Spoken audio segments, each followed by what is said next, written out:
23 ఫిబ్రవరిలో జరిగినటువంటి ఒక రాజకీయ సంఘటన ఆధారంగా అంటే ఆ రోజున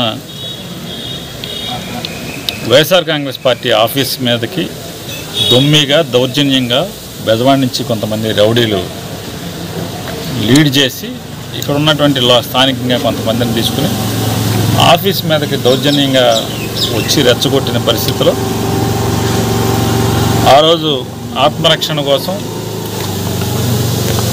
తిరగబడితే ఆ తిరగబడినటువంటి సంఘటనని ఆధారం చేసుకుని ఇవాళ కొత్తగా సెక్షన్లు మార్చి కొత్తగా పేర్లు చేర్చి ఆ సంఘటనతో సంబంధం లేని దాంట్లో లేనటువంటి అమాయకులైనటువంటి వైఎస్ఆర్ కాంగ్రెస్ పార్టీ కార్యకర్తలను ఇప్పటికీ దాన్ని 4-5 దగ్గర నుంచి ఇప్పుడు ఒక 71 మందికి తీసుకెళ్లారు. ఇంకా దాన్ని అంటే రోజు అంటే అధికారం కోల్పోయినప్పటికి కూడా ఇవాళకి కూడా ఎవరైతే ఉత్సాహంగా జగన్మోహన్ రెడ్డి గారి యొక్క పార్టీ జెండాని వదలకుండా ఇవాళ కూడా ఎవరైతే తిరుగుతున్నారో వాళ్ళందరినీ కూడా చేర్చడం కోసం అంటే 2023 ఫిబ్రవరి ఏంటి వాళ్ళ తారీఖు ఎంత దాన్ని 7-8 నుంచి 20 అన్నారు, 25 అన్నారు, 44 అన్నారు, ఇప్పుడు 71కి వచ్చి ఆగింది. మాజీ శాసనసభ్యుడినేమో 71వ పేరుగా పెట్టినట్టున్నారు. ఇంకా అదర్స్ ఇంకా దాన్ని అంటే రోజువారీ పార్టీలో క్రియాశీలకంగా ఎవరు వస్తే వాళ్ళనల్లా దీంట్లో పెడతామని ఒక బెదిరింపు సంకేతాలను ఇస్తూ ఈ రకమైనటువంటి అక్రమ అరెస్టులు తప్పుడు కేసులు బనాయిస్తూ జైల్లో మగ్గదిస్తున్న పరిస్థితులన్నీ కూడా చూస్తున్నారు అందరూ.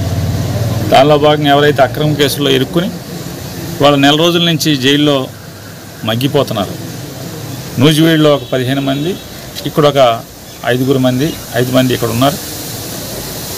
వీరిలో రూల్స్ ప్రకారం ఒకళ్ళిద్దరున్న మేము కలిసి ఉన్న పరిస్థితులన్నీ వాళ్ళ దగ్గరికి మాట్లాడి అట్లాగే జగన్మోహన్ రెడ్డి గారు నిన్న గన్నవరంలో ఎవరెవరైతే జైల్లో ఉన్నారో అక్రమ కేసుల్లో వారందరినీ కూడా పార్టీ తరఫున వెళ్ళి పరామర్శించండి, ధైర్యం చెప్పారండి. బెయిల్ వచ్చిన తర్వాత వారందరినీ కూడా నా దగ్గర తీసుకురమ్మని చెప్పని జగన్మోహన్ రెడ్డి గారు ఆదేశించున్నారు. దాని మీద ఇవాళ అక్కడ ఇక్కడ రూల్స్ మేరకు ఎవరెవరిని కలగలమో వారిని కలిసి మిగతా వాళ్ళందరూ కూడా చెప్పండి ఇట్లా అని చెప్పాం.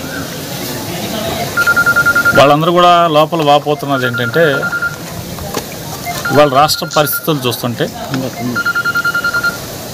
ఇచ్చిన హామీలు నిలబెట్టుకుందామని నెరవేరుద్దాం అనేటువంటి బాధ్యత లేదు, లేదా సంపద సృష్టిస్తామని చెప్పాం కదా సంపద సృష్టించే పని చేద్దామా మొదలు పెడదామంటే సంపద సృష్టిద్దామనే పని మొదలుపెట్టింది లేదు. అభివృద్ధి చేస్తామన్నారు, అభివృద్ధి కార్యక్రమాలు ఎక్కడ రాష్ట్రంలో లేకపోగా ఇసుక మట్టి లేదా కొత్త లేఅవుట్లు లేదా కొత్త అపార్ట్మెంట్లు ఎక్కడెక్కడున్నాయి రాష్ట్రం వ్యాప్తంగా జరిగే తీరంతా వైఎస్ఆర్ కాంగ్రెస్ పార్టీ ఎవరి జెండా ఈరోజు కూడా అంటే అధికారం కోల్పోయినప్పుడు కూడా ధైర్యాన్ని కోల్పోకుండా జగన్ జెండా ఎవరు మోస్తున్నారో వాళ్ళందరినీ కూడా ఏదో రకంగా జైల్లో వేయించాలి. వీటి మీదే దృష్టి ఇవాళ రెడ్ బుక్ రాజ్యాంగం అంతా కూడా అమలు చేస్తున్న పరిస్థితి. సరే, సంఘటన జరిగి దాదాపు సంవత్సరాలు అయింది కదా, మళ్ళీ వాళ్ళు ఎందుకని వచ్చింది సార్?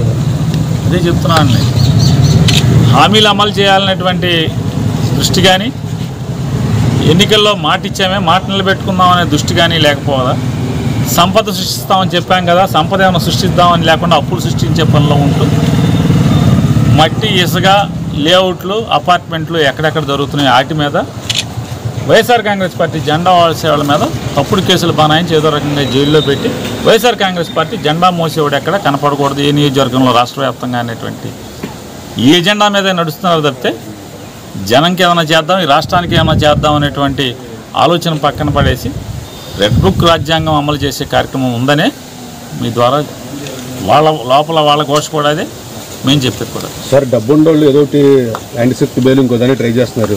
లేని వాళ్ళకి పారిపోయిన వాళ్ళకి కేసులో తింటాకోలేని లేని పరిస్థితులు ఉంది. వాళ్ళని పార్టీ తప్పు మీరు ఏమైనా ఆదుకుంటారా? పరిస్థితి ఏంటి? కొంతమంది మరీ దారుణంగా జీవితం గడుపుతున్నారు. తప్పకుండా జగన్మోహన్ రెడ్డి గారు ఆల్రెడీ తెలుగుదేశం పార్టీ దౌర్జన్యాలకి దుర్మార్గాలకి